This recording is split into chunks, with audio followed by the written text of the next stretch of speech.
पवन सिंह को सोनू निगम ने भी कहा और गुरु रंधावा ने भी माना कि अगर किसी की आवाज है तो वो पवन भाई की है। जहां जाती है वहीं पे झंडा गाड़ के आती है।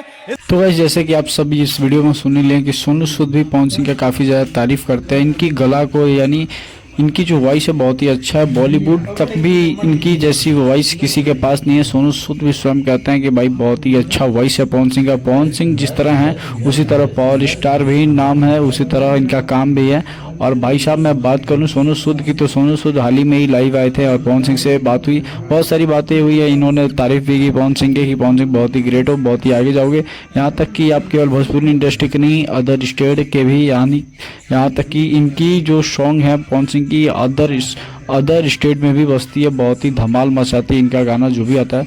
और स्वयं इससे सोनू सूद भी सुनते हैं पवन सिंह का गाना क्योंकि बहुत ही अच्छे गाना आते हैं। अदरवाइज किसी भी भोजपुरी इंडस्ट्री में जितने भी कलाकार हैं उनसे बहुत ही बेहतरीन आता है। और पवन सिंह का गाना जो है बॉलीवुड में भी इस्तेमाल किया जाता है। बाकी आप लोग वीडियो कैसी लगी कमेंट करके